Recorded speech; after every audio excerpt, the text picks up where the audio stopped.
today. So we're going to start out with an opening song that's going to rally us all up. So I want you to get your toes tapping and sing out with Zach and Carolina.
Connection, opening with each other as we come together to strengthen your interpretation of the divine as you understand it.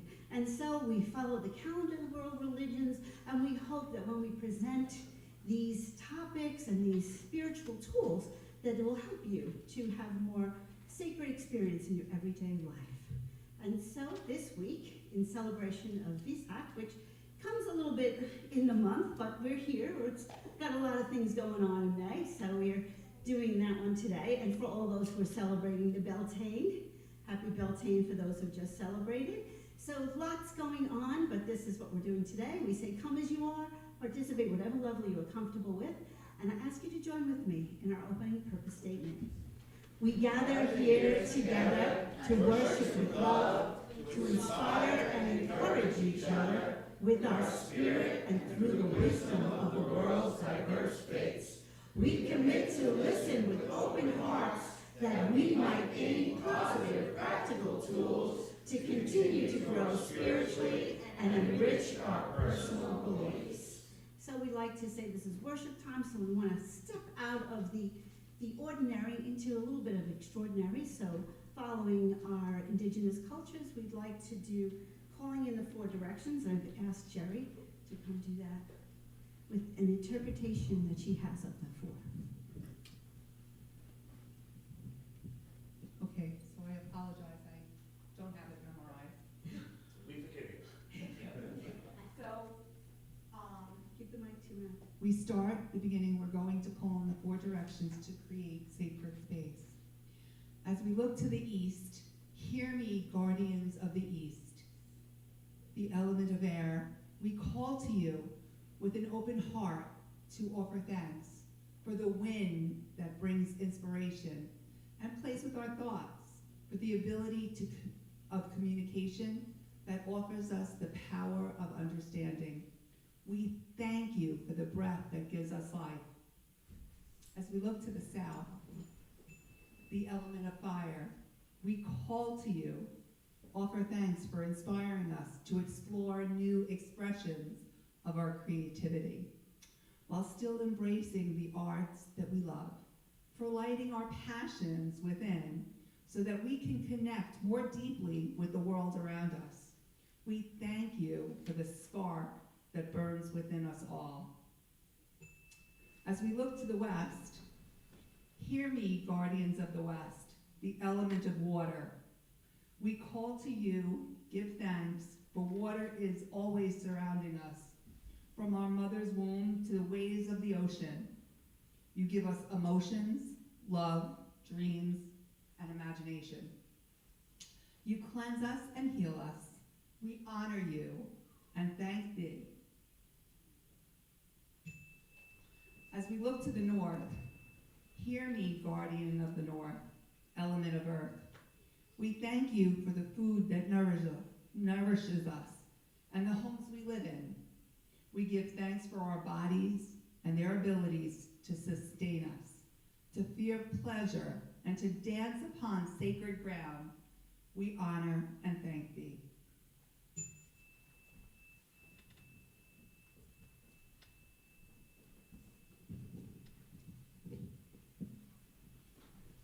Please be seated. Good morning. Good morning. Good morning. Good morning. This is our declaration of intent. As we gather, we acknowledge we already have everything we need.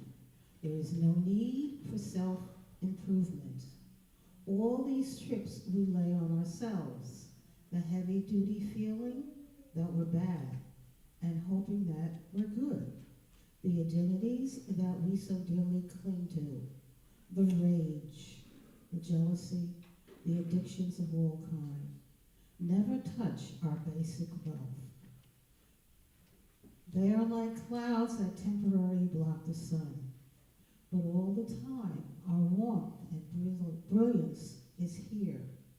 This is who we really are. We are a blink of an eye from being fully awake. And so it is. So it is.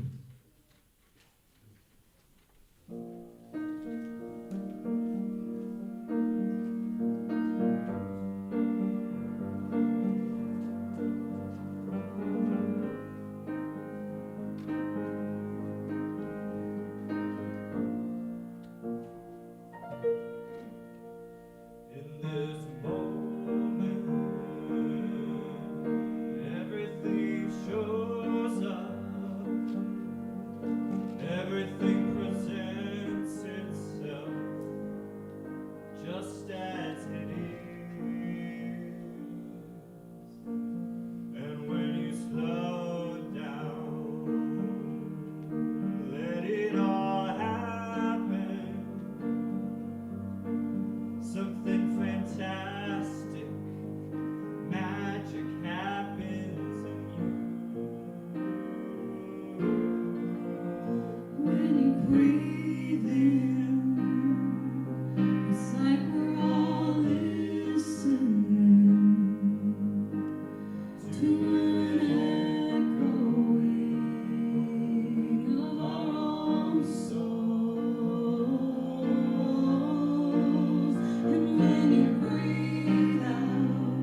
just like a rain cloud.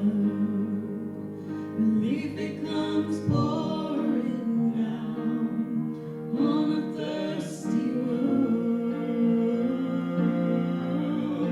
Meditation is the medication to cure the illusion of a separation. Meditation is the medication to cure the illusion of a separation. A separation. To a mind that's still becomes a cup that's filled with ever presence, effervescence, and a heart that swells. And when you drink from this, it's a never-ending peacefulness. Don't have to believe in this. It's a story that tells itself. And when you breathe in, it's like we're all listening to an echoing of our own souls. And when you breathe out, it's just like a rain cloud. Relief it comes pouring down on a thirsty world. Meditation is the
morning, everyone. I'm Kim. I'm going to read the words of wisdom today.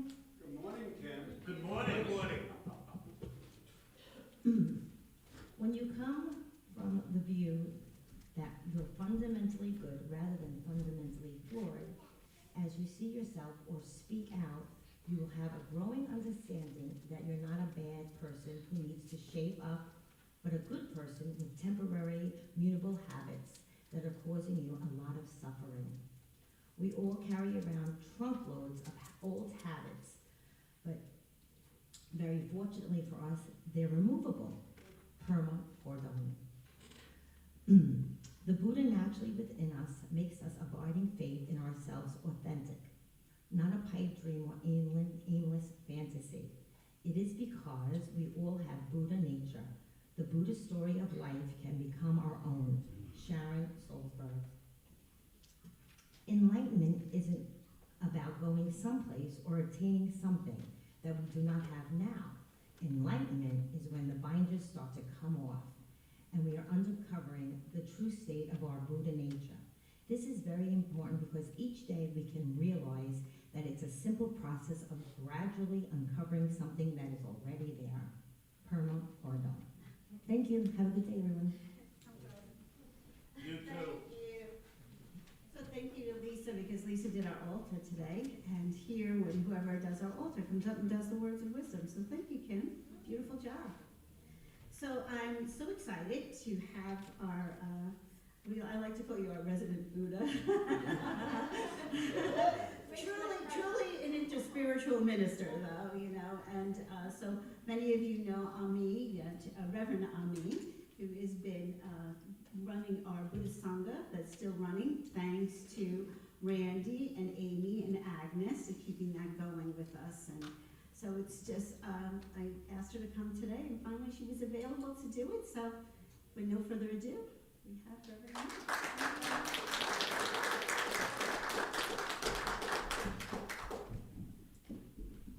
So good to be here today. Hi, everyone. Hi. This is such a joy for me. For those of you who don't know me, so I do know some of you because of the Sangha, and it's been such a joy and a privilege to journey with some of you for years at this point. But for those of you who don't know me, I'm just going to give a little quick introduction to myself. My name is Ami, and I came to Buddhism in an interesting pathway, and I think it's just important to share that as I, talk with you guys for a few minutes today. So my family's from India, and my parents came here the year before I was born, about 52 years ago. And I was raised in a traditional Indian cultural household in a very religious Hindu family. So I grew up Hindu, but here on Long Island. So I pretty much grew up in Queens and then came out to Long Island in my elementary years. And my parents, through their own Hindu faith, were very open to me learning about other faith traditions. So, as was in the 80s in Long Island, a lot of my friends were Christian and Jewish, and I would hop over to temple and then to church, and I would sort of explore, and so my natural curiosity for religion grew as I grew.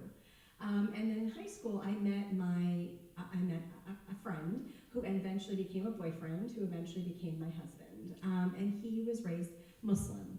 So our Hindu-Muslim friendship, which then became a relationship, was the first time that I really journeyed, practically speaking, into an interfaith kind of understanding and conflict for a while, of course, as is often the case when you merge religious traditions. And through our connection, I became really interested in studying religion. So in college, in addition to exploring the sciences, I really started to explore religion as a minor. And then after going to grad school for public health, I also became interested in going to seminary, like a lot of you here have done.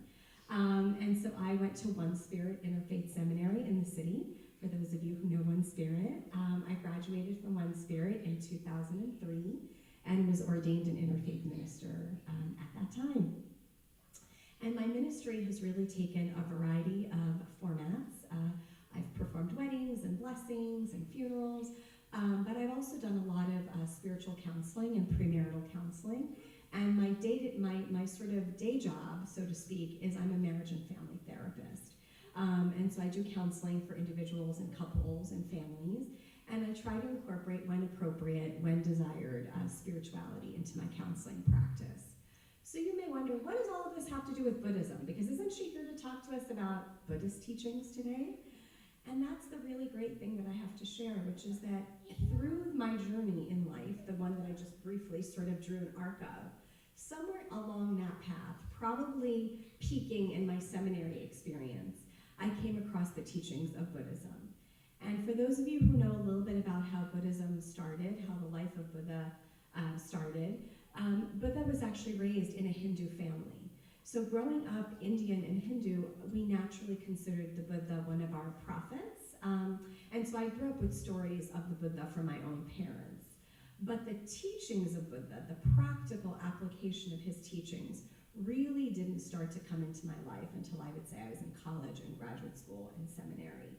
And through that learning process in my 20s and 30s, I really started to develop a strong conviction in his teachings.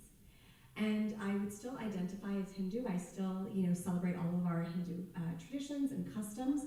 But I think my active spiritual practice really lies in the Buddhist tradition.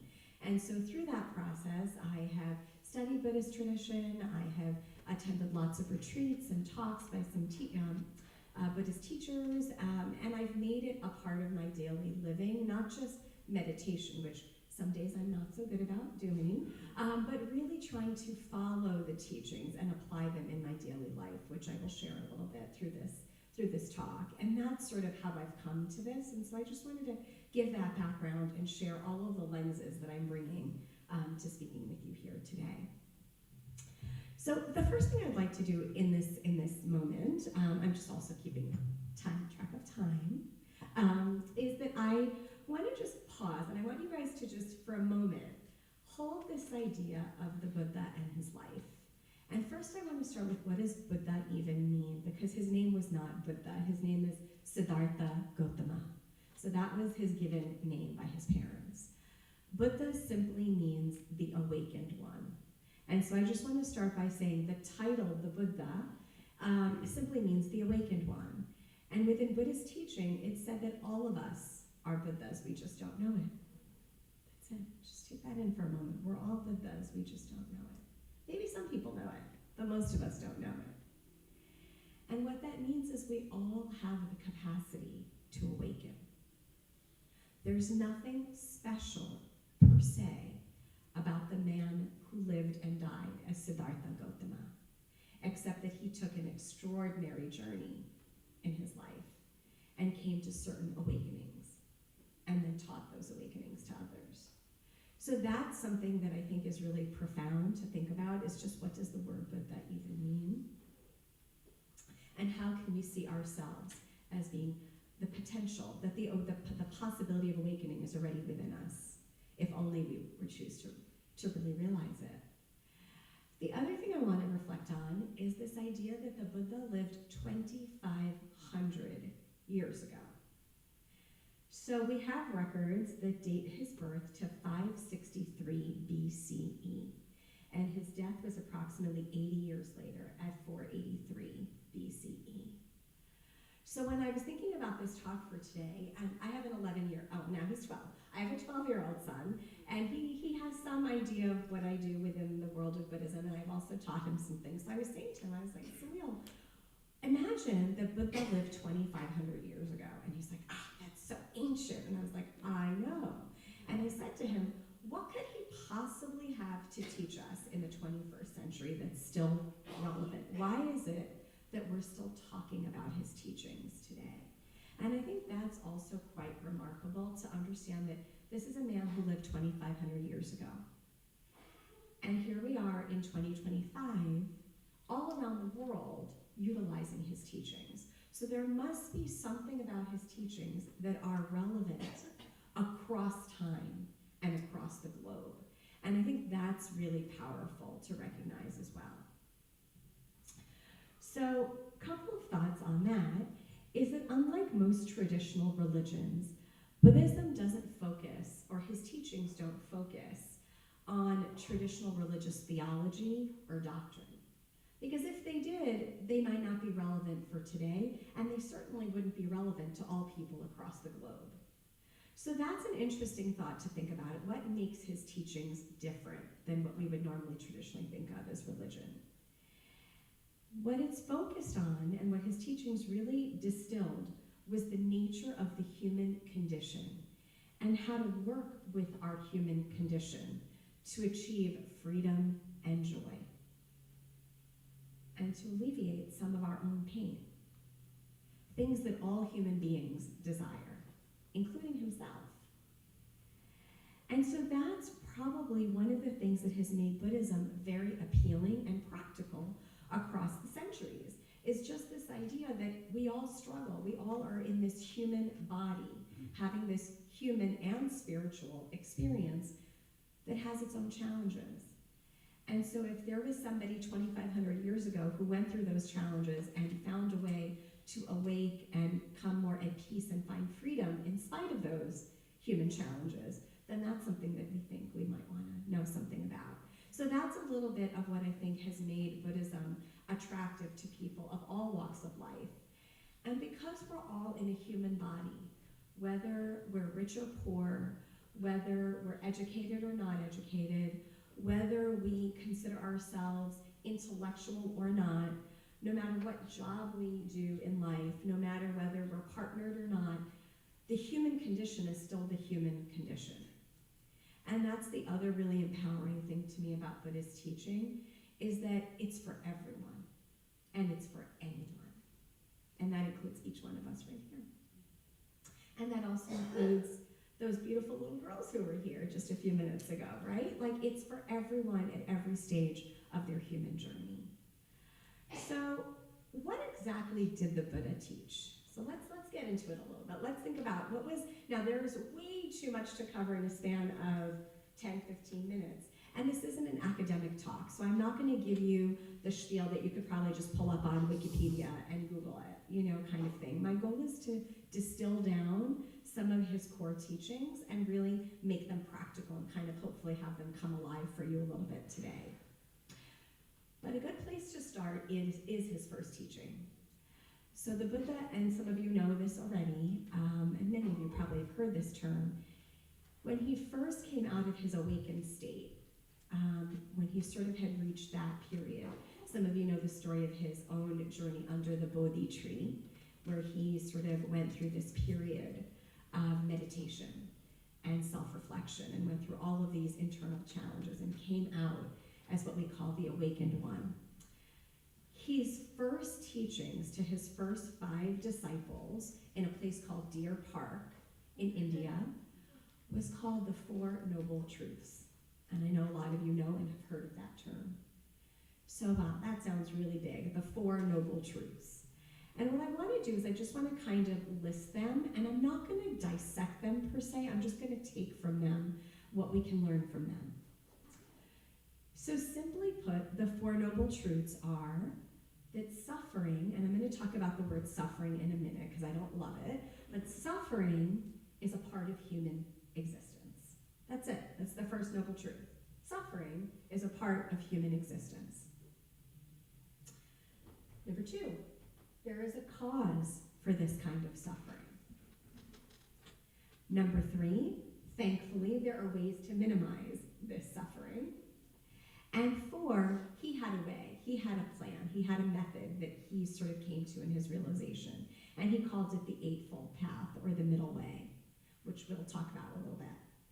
So that's it. That's Buddha's core teaching. Everything else about Buddhism kind of falls inside of that framework. And so let's look at what does it mean, because the first one is the most important one. Suffering is a part of the human experience. So let's look at the word suffering, because it's in English, it's not a particularly great word, and it's actually not a really accurate translation from the original Sanskrit of the word dukkha. So for those of you who are yoga teachers or who know a little bit of Sanskrit, the word that we're translating is dukkha. So there's dukkha and there's sukha. Sukha means happiness or joy. And dukkha, we translate it as suffering, but it's not really translatable into just one word. And neither really is sukha for that matter. When you look at like different interpretations of the word dukh or dukkha, it really, what I liked in my own, what helps me in my own practice, is the notion of the word, or the phrase, life isn't satisfying. So dissatisfaction. So suffering comes across as really harsh, and it's okay to think about it as suffering if that works for you. But another way to think about it, which in my sort of over time in my life, what I have found to be more meaningful at times than the word suffering, is this notion of life not being satisfying. So dissatisfaction with life. So you can use either or. Neither one is an exact approximation of what he probably meant, but they're the best we can do in English. But there are nuanced layers to this idea of dukkha. So what he was really trying to convey is that there are 3 layers of this kind of suffering or dukkha. The first is just physical and mental pain from the inevitable stresses of being in a human body. Things like old age, sickness, and dying. That's one level of dukkha. That's one level of suffering that in human bodies we experience. The second is one that I'm going to talk about a little bit more, but I'll just list it right now. And it's the distress that we feel as a result of impermanence and change. Things that most of us do not like.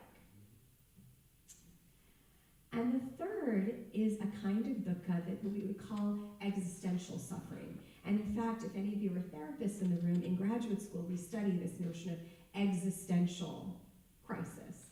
This notion that all of us at some point are going to die, and we're born knowing that we're going to die. And that's a kind of like an existential human crisis. Just having that knowledge in our psyche from birth is its own form of dukkha or suffering. Even if we're not preoccupied on a daily conscious level with death, just knowing it is a different level of unconscious suffering, unconscious suffering.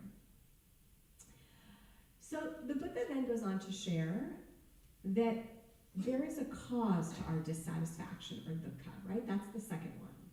And this ties into this notion of impermanence, which is what I want to come back to, because it's such a core teaching. This is probably one of the most important teachings of the Buddha, is this notion of attachment and aversion and impermanence.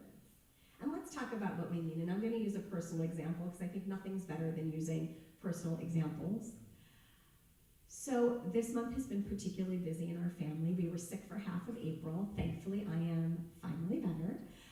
Pulled back, had a virus rip through our family, and before that, it was tax season in early April, and I was behind on my taxes this year. So I spent most of April either sick, taking care of somebody who was sick, or working on taxes. And in the midst of all of that, my favorite season, which is spring, went by. And I was experiencing a lot of dukkha as a result of that, because I am a huge fan of magnolia trees and cherry blossoms. And every year I have certain rituals that I practice, even during COVID. I did this, and I would go to certain parts of Long Island to go and bear witness to the blooming of the magnolia trees. And it's literally something I look forward to every single year for 11 months out of the year, get to enjoy it for 2 weeks, and then it's done. So I mark it on the calendar. I almost know exactly when I'm going to go. I have the flexibility of working part-time, so I get to do it at odd times when it's not too crowded. But this year, not so. So for a variety of reasons, I didn't get to go see the magnolias this year. Of course, driving all over the island just dropping my son to school, I saw a bunch of magnolias. But I didn't get to go do magnolia meditation, as I like to call it. And so I said to myself, okay, this is really, really upsetting to me. And then I started judging myself. Well, if only you had done taxes earlier, which is true, I would have been able to go see the magnolias. If I hadn't been so late and I hadn't, sort of flittered away the winter, I could have been more prepared. And so there was a lot of judgment that I started layering on myself. Self-blame, self-judgment, some shame. And then I started saying to myself, okay, well, maybe I can still try and catch it. Maybe I can still, fully well knowing that the magnolias all around me were like done. But but I wanted to hold on to the idea that I'll go see some magnolias. So I took myself this past week to planting fields. How many of you have been to planting fields? Okay, so planting fields is where I do my magnolia meditation. It's one of my #1 spots for magnolia meditation. For those of you who've been there, you know that there's an entire area beyond the cherry blossoms where you go down the hill, and that's all magnolias. So I took myself there, just hoping, expecting, wanting, craving, all of the things the Buddha tells us not to do, to find some magnolias. But like, not just one, but of course I wanted like a whole tree that was still smelling delicious and looking beautiful. And of course that's not what I found. And so that was just this past week, I think like 3 days ago. And I was incredibly sad and disappointed and mad at myself. Because now it's like 11 and a half months till I can have that experience at planting fields again. So here we go. This is the wave that he's talking about. This is my resistance to impermanence. So what is impermanence? The fundamental fact of life that everything changes.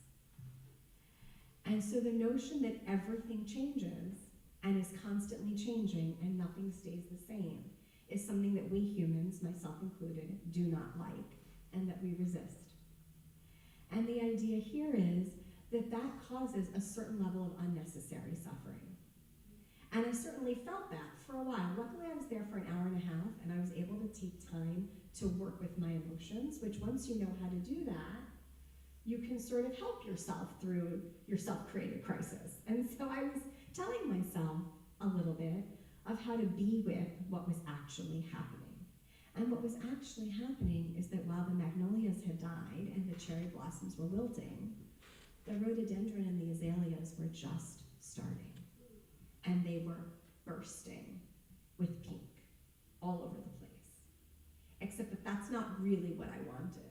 So there's this back and forth with oneself, right? So it's fascinating to watch. And this is sort of, through practice, right? I'm sure some of you also are able to do this, that you're able to see the madness that you create for yourself.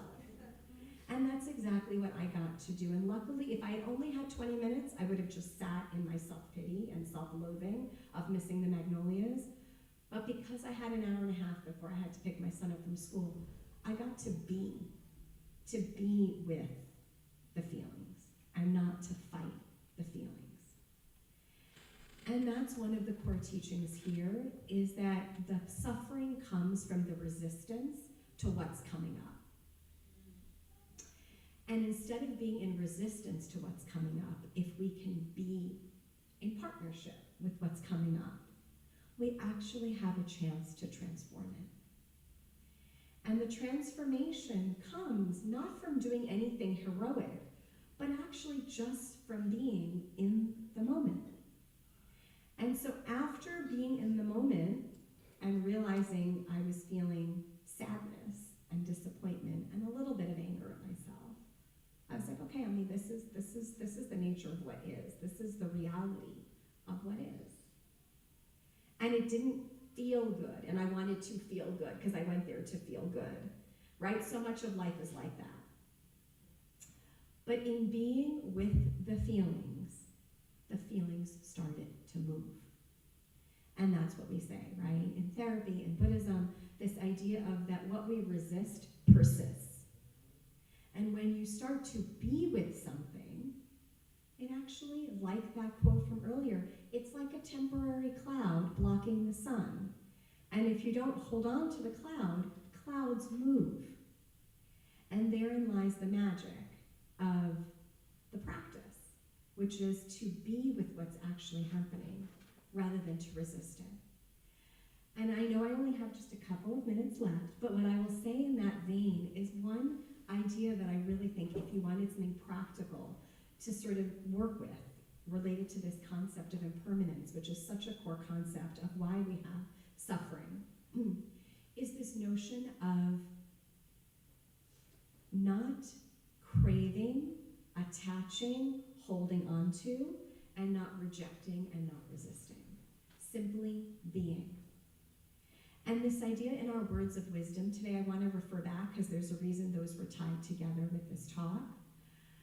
We talk about Buddha nature, And that comment that came up in the words of wisdom today, and you can take those home with you in your pamphlet. What is Buddha nature? Buddha nature is our nature. We are Buddha nature. Buddha simply means awakened. So we have awakened nature. It's already here, and it's here all the time. Whether we want to honor that about ourselves or not, it's there. You can't get rid of it. It's part of your human birthright. And so at any moment, we can tap into our Buddha nature. You just have to start. That's it. You just have to pick up in all of the messiness of our lives and all of our self-judgment and drop it and say, okay, let me be with what is my birthright, which is this notion of being awake to the reality that I don't have control over life. That life is just life. It's just lifing. And I can choose to be in relationship with it. It doesn't mean I have to like everything about it. But I don't want to hold on to what I like and try to push away what I don't like. Therein lies the suffering. And I think if that message alone is one thing that you take away from today, in your everyday experiences, that would be a real powerful gift that you can give yourself. And before we end, the other thing that I quickly want to mention about impermanence, which I think some of you know from the Sangha, it's a really powerful practice, which I can explain in a quick minute, but it's related to this idea of impermanence, is the notion that everything has, and we know this intellectually, but we don't always like to remember it practically. Everything, the Buddha said, has a beginning, a middle, and an end. The challenge is, when it's things we like, we don't want them to end. And of course, we don't want even the things we don't like to even begin, but they do begin. And thankfully, they do end. But you can't have it both ways. So what we like also has to have a beginning, a middle, and an end. And we can start to prepare ourselves for that in everyday moments. This talk, which I was so looking forward to giving, is about to end. And that's just how it is. And something that I may not be looking forward to, which is I actually have to go to a funeral after this of a dear family friend, and I don't want to see loved ones crying, but I have to go through that right after this, in fact, with my mom, and that's something that I do want to end. And that experience, thankfully, will end by 3 o'clock today. So you can see how some experiences, just in a matter of a day, are ones we want to grasp and hold on to, and ones that we want to push away. Both of them have to have a beginning, a middle, and an end. So I hope that you will take that into your own life, into your own daily experiences, and learn to work a little bit more with impermanence, which is a state we all find ourselves in every day, every moment, and use that to your advantage. Tap into your Buddha nature and become more awake in that process and more free of life's dissatisfactions. Thank you so much.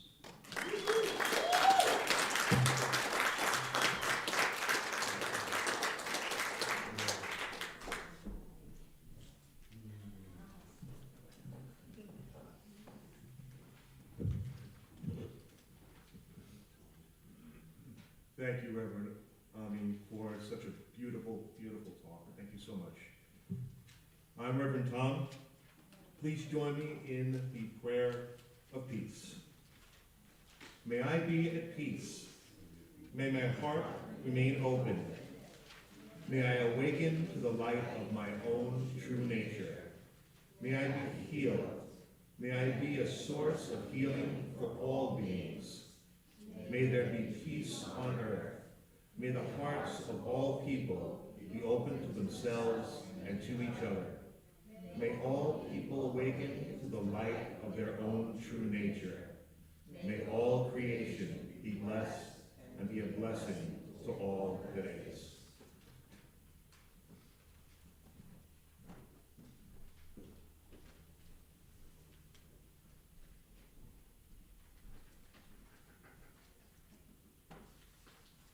Good to be back again so quickly.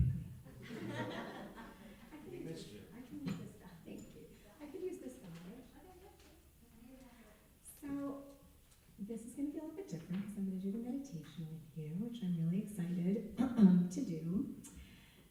particular meditation is really special, and I have a copy of it here, and so if anyone does need a copy, Joanne, I don't know if we have a way to copy here, or I can send it electronically, but it's a really simple, good daily meditation, and it's by a Buddhist teacher named Thich Nhat Hanh. Some of you I know Thich Nhat Hanh, and you're practitioners of perhaps of Thich Nhat Hanh, and it is a prayer, it's a prayer and a meditation that I'm going to lead you in, and then it has certain phrases, which I will repeat at the end, that are sprinkled throughout that you can even memorize. So you don't have to memorize this meditation, but there's like 8 words that repeat, and those I use on a regular basis, and I've taught my husband and my son when they are feeling stressed or anxious to come back to those phrases. And so that could be something that you might want to take with you as well. So first of all, if you want to settle in a little bit, whatever that means for you, adjust your seat, if you feel like standing, if you feel like sitting on the floor, I mean, whatever it is that will make you feel grounded. And the invitation is simply to relax your gaze. If relaxing your gaze means closing your eyes, and that feels comfortable and safe, please do that. And if it just means softening your gaze and looking sort of towards the floor, maybe a little bit in front of you so that you're not focused on any one object, you can do that as well. And then just start to notice your own breath. No need to control it. No need to shorten it or lengthen it. Just be here, right now, with your in-breath and your out-breath.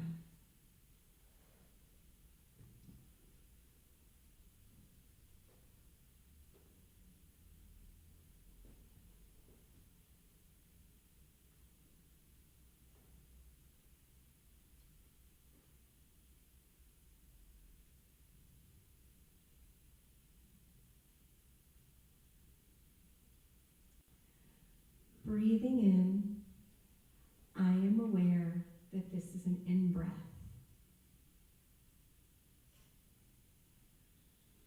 Breathing out, I am aware that this is an out-breath.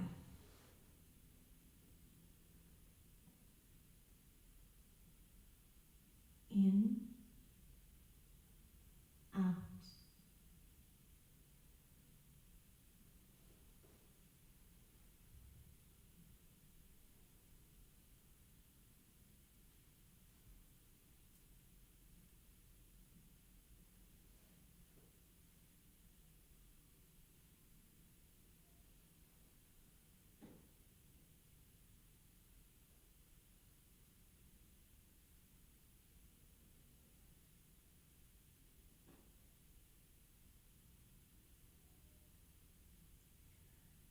Breathing in, I notice if my in-breath has grown deeper.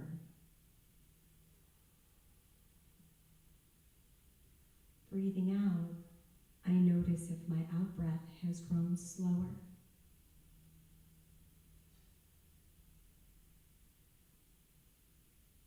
Deep, slow. You can repeat those phrases to yourself, the deep and the slow, as you're breathing in and out.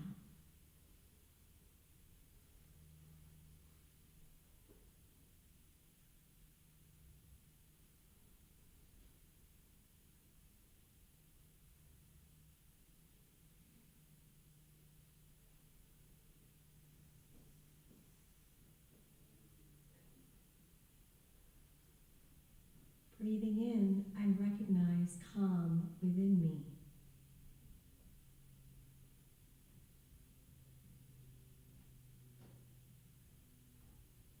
Breathing out, I breathe out with ease.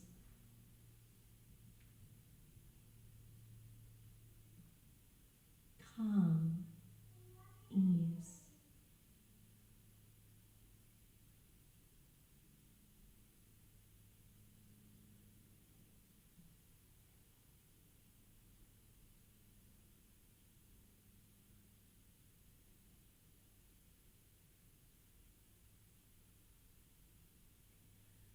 Breathing in, I offer a smile to myself. Even if it doesn't quite feel like a genuine smile, it may still have a positive physiological effect on my body. I offer inwards a smile of love and compassion.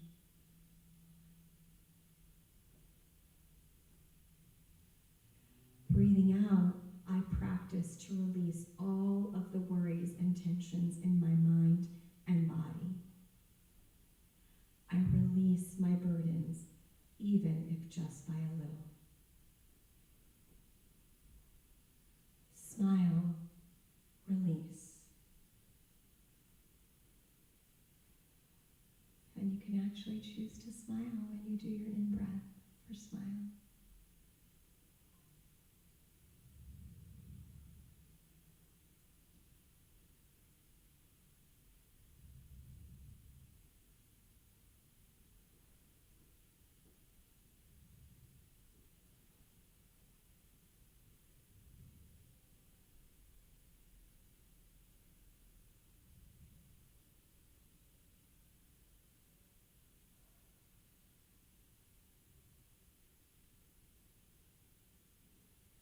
Breathing in, I recognize this present moment. There are so many conditions that have come together for me to be sitting here in this moment. I know that I am alive, and because I am alive, everything is possible.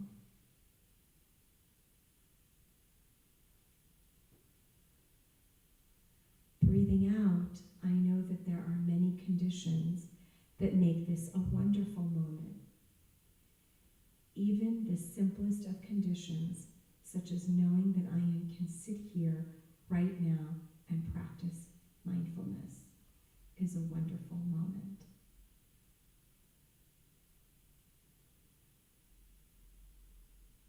Present moment, wonderful moment.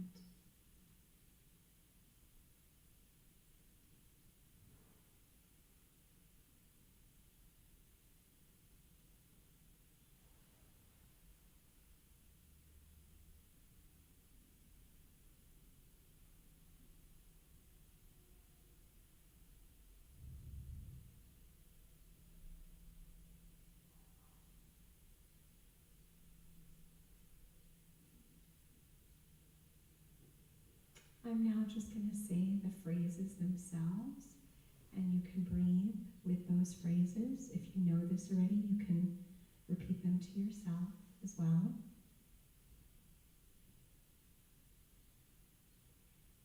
In, out.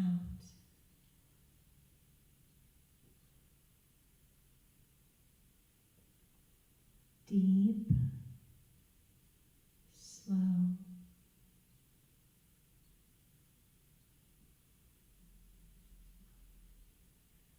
Calm, ease.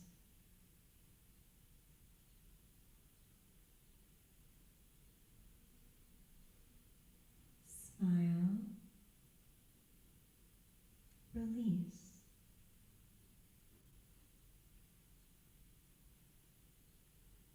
Present moment, wonderful moment.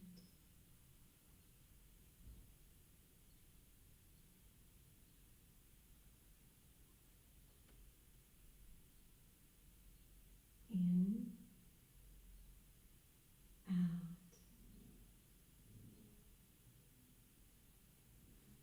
Deep,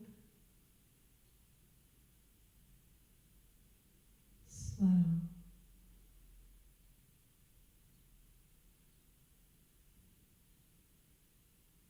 Calm, ease.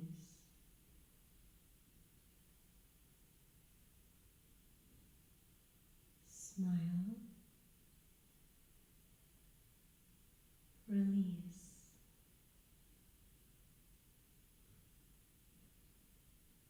Present moment,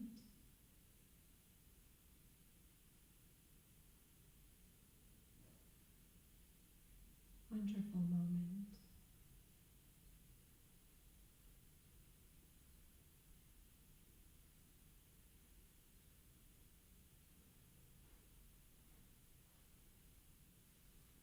take a few more rounds to breathe on your own, at your own pace.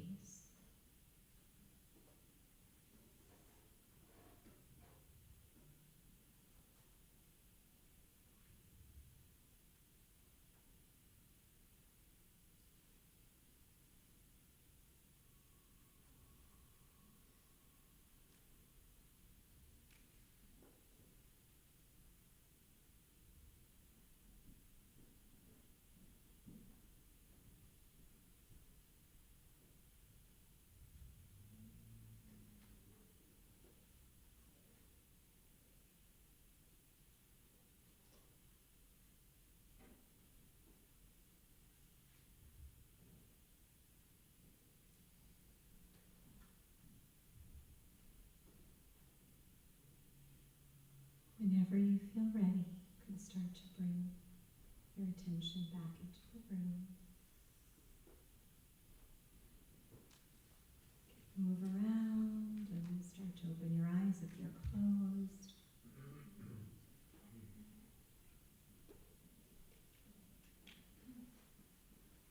Thank you.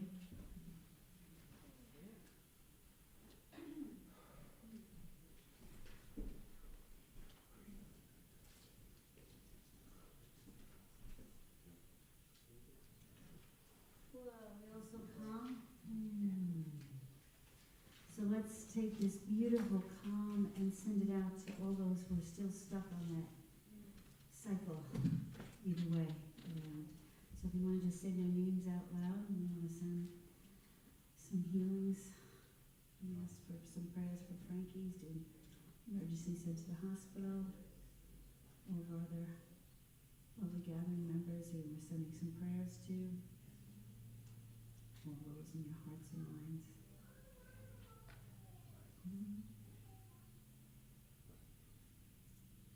And we're going to send out, remember to say yourself. Because as much as we do a beautiful meditation, we go out the door and we start all over again. So our little prayer today is, may you be well, may you be happy, may you be peaceful, and may you be loved, may you be well, may you be happy, may you be peaceful, and may you be loved. May you be well, may you be happy, may you be peaceful, and may you be loved.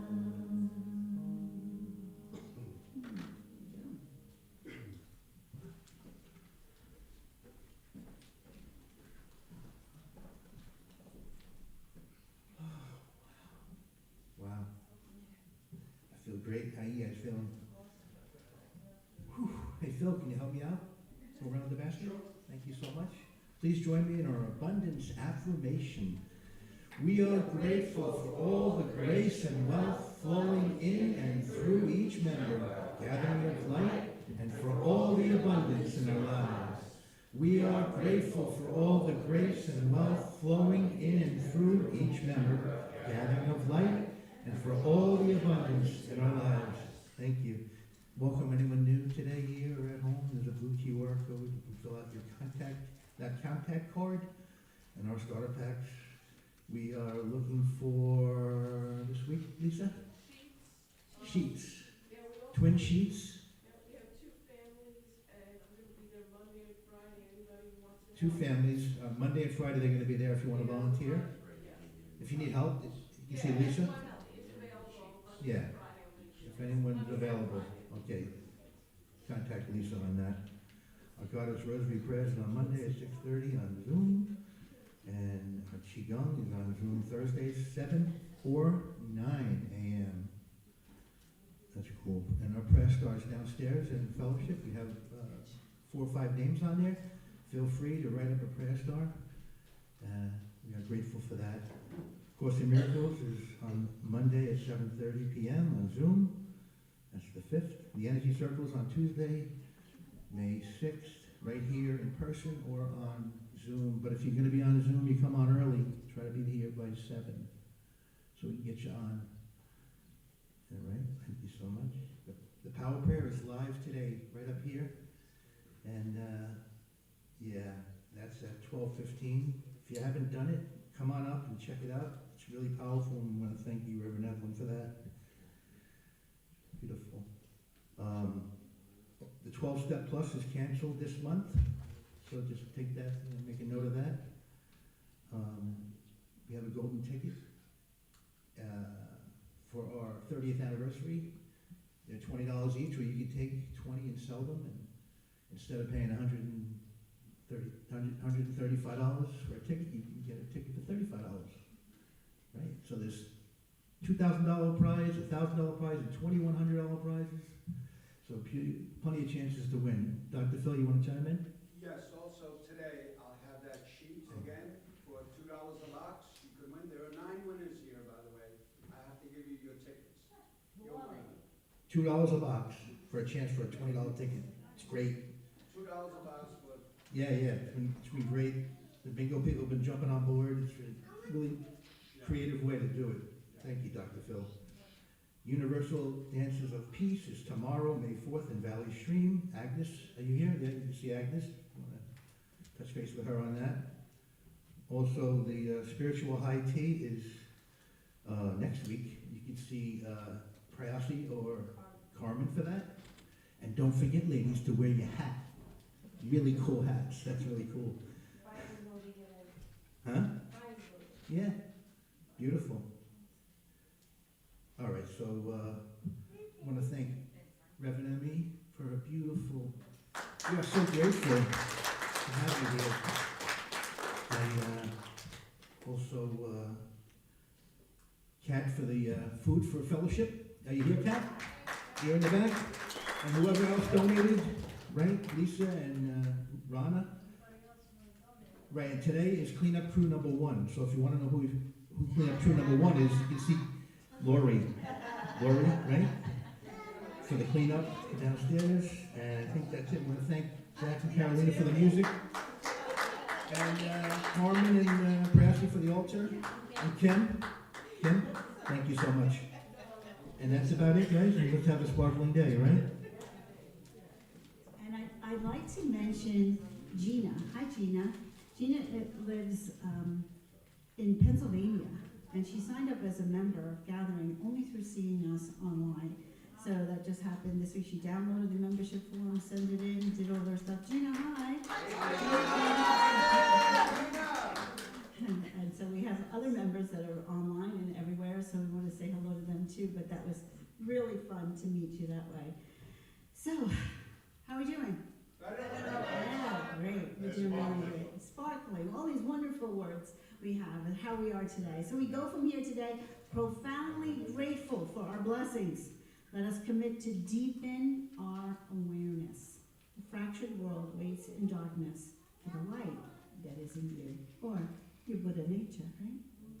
So we trust bringing our grateful hearts together is another step towards peace on earth. So we close as we thank the directions and say all these peace words and blessings from all over. They are Aloha, Om Shanti, Shalom, Salam, peace, hat, Satchirika, Jaijananda, blessed be, Ahin, Amahoro, Akmene, Namaste, Ache, Mir, Ashe, Aho. Bring us home. Life is a journey, not a destination. There are no mistakes, just chances we've taken. Lay down your regrets, 'cause all we have is now. Wake up in the morning, you get out of bed, start making better. Words in my head, all the things that I am grateful for.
regrets, 'cause all we have is